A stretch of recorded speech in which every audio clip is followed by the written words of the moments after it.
Les Grecs l'auraient baptisée Callistée, la plus belle, un surnom galant qui lui colle à la peau. La plus amusante façon d'explorer l'île de Beauté, c'est de prendre le petit train qui circule sur le chemin de fer corse à voie étroite. Avant le départ du train, faisons un petit tour dans la vieille ville de Bastia, la Terra Vecchia. La ville a été fondée en 1378 par les Génois qui ont régné sur l'île pendant près de 500 ans.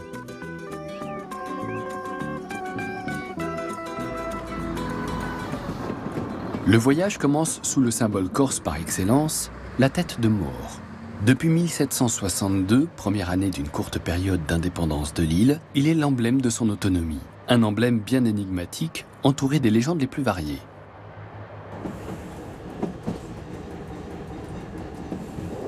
Les Corses ont donné un petit nom à leur train, qui a une démarche un peu chaotique. Ils l'appellent Utrindighellu, le tremblotant. Les cheminots corses défendent leur train contre vents et marées depuis maintenant plus de 120 ans. Une longue histoire pleine de soubresauts. À partir de Ponteleccia, c'est une véritable aventure. Entre Bastia et Ajaccio, il y a 157 km de voies, 29 tunnels, 8 ponts et 34 viaducs. Il a fallu 16 ans pour construire la ligne et ses multiples lacets à travers les vallées, par-dessus les rivières, à flanc de montagne et au cœur même de celle-ci.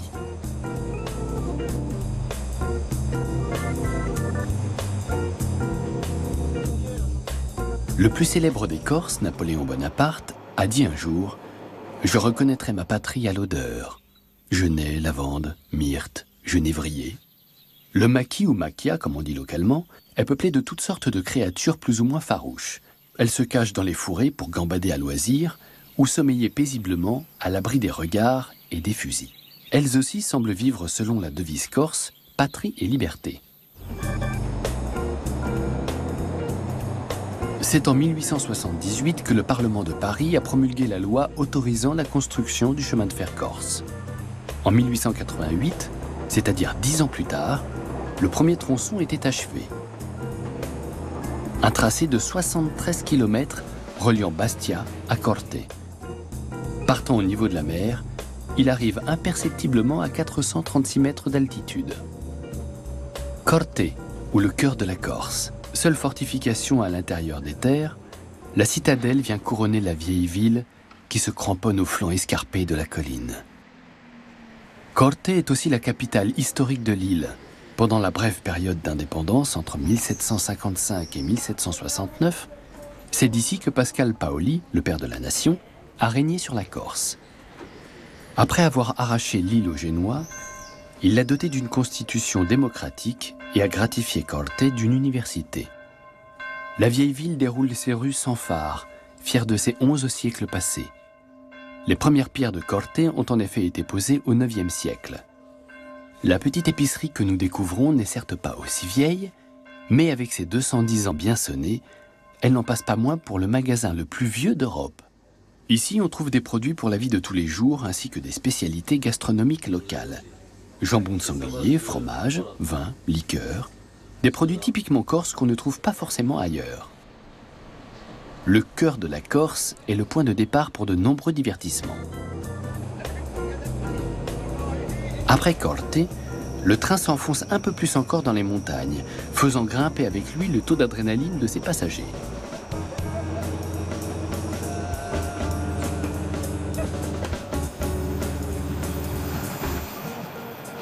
Il suit le tronçon le plus spectaculaire du parcours.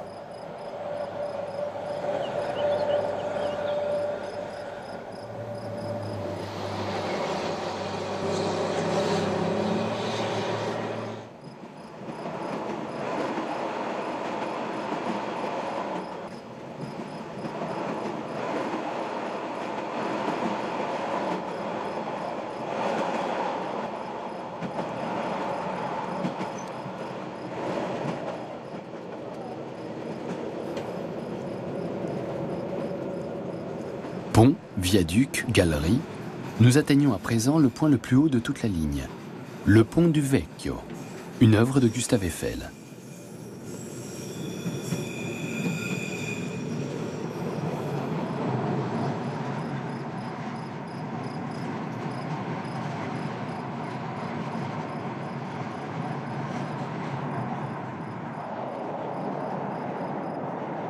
Utrinighellu file à vive allure sur cette section montagneuse qui relie Venaco à Vivario.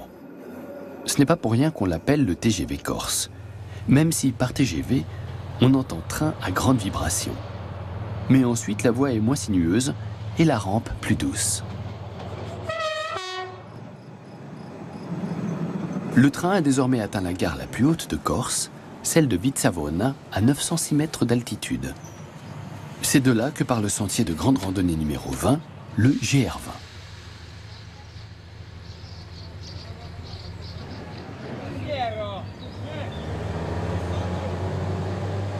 Vers Ajaccio, au sortir de la gare, le train s'engouffre dans le tunnel de Vitsavona, long de 4 km.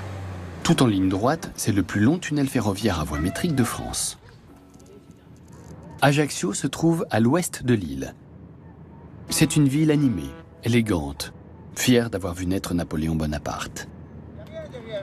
Et sur une petite place à la périphérie de la ville, juste à côté de la voie ferrée, on sent une ambiance du sud de la France planer sur la capitale corse.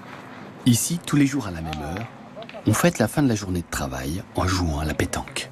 Je te la frappe maintenant, c'est bien.